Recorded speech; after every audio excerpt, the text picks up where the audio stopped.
Menteri Keuangan Sri Mulyani mencopot Rafael Alun Trisambodo, ayah dari Mario Dandi Satrio. Rafael Alun dicopot per 24 Februari 2023 dari jabatannya di Direktorat Jenderal Pajak akibat kasus anaknya yang menganiaya anak pengurus GP Ansor.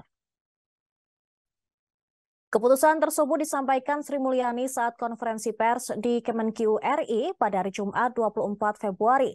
Selain mencopot, Sri Mulyani juga memerintahkan untuk memeriksa harta kekayaan Rafael yang dilaporkan mencapai 56 miliar rupiah.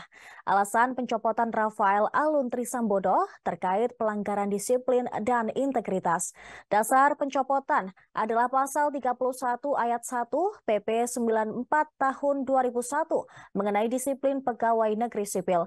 Sri Mulyani juga meminta seluruh proses pemeriksaan dilakukan secara detail dan teliti untuk memutuskan hukuman terhadap Rafael. Mewakili jajaran Kemenq, ia turut meminta maaf kepada keluarga korban David atas kejadian penganiayaan yang dilakukan Mario Dandi Satrio. Menteri Keuangan Republik Indonesia ini menilai tindakan anak salah satu anggota staf Ditjen Pajak tersebut sangatlah kecil.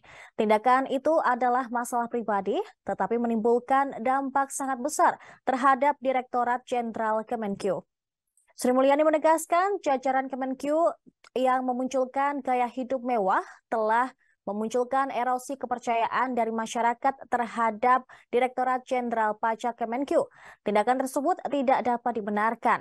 Karena itu, pihaknya akan melakukan langkah-langkah korektif untuk menegakkan integritas dan juga sekaligus menindak mereka yang diduga telah melakukan penyalahgunaan kewenangan, posisi, dan memperkaya diri sendiri.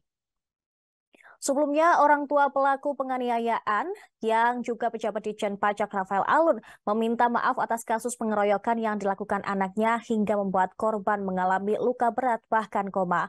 Rafael Alun juga menyampaikan akan dengan rela mengikuti proses hukum atas kasus anaknya tersebut. Rafael menjelaskan bahwa sebenarnya kasus ini adalah masalah pribadi. Namun, karena kemudian mendapatkan perhatian dari media sosial, maka akhirnya disorot juga gaya hidupnya sehingga ia pun siap melaporkan harta kekayaan dan akan diperiksa. Hingga kini korban masih mendapatkan perawatan di ruang ICU Rumah Sakit Mayapada Jakarta.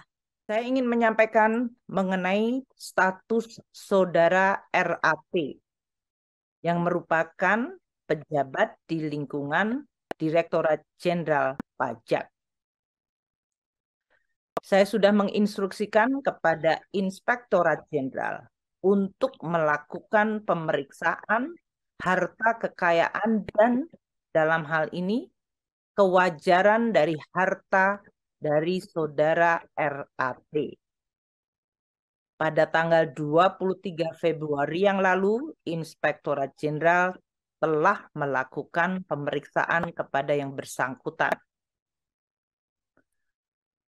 Di dalam rangka untuk Kementerian Keuangan mampu melakukan pemeriksaan, maka mulai hari ini saudara RAT saya minta untuk dicopot dari tugas dan jabatannya. Dasar pencopotan dari jabatan struktural adalah pasal 31 ayat 1 PP 94 tahun 2021 mengenai disiplin pegawai negeri sipil. Saya minta agar seluruh proses pemeriksaan dilakukan secara detail dan teliti hingga kemudian bisa menetapkan tingkat hukuman disiplin yang kami dapat tetapkan. Saya juga sudah meminta agar pemeriksaan pelanggaran disiplin saudara RAT ditindaklanjuti. Saat ini sudah diterbitkan surat tugas pemeriksaan pelanggaran disiplin untuk saudara RAT, yaitu nomor ST 321 Inspektorat Jenderal IJ-IJ.1 2023. Kami semua di Kementerian Keuangan tetap memiliki komitmen dan kesetiaan yang kuat untuk menjaga kepercayaan masyarakat terhadap Kementerian Keuangan dan khususnya Direktorat Jenderal Pajak maupun seluruh unit-unit Eselon 1 di Kementerian Keuangan. Sebagai bendahara negara, kepercayaan masyarakat tidak boleh dikhianati, tidak boleh dikompromikan. Terima kasih sudah nonton. Jangan lupa like, subscribe, dan share ya.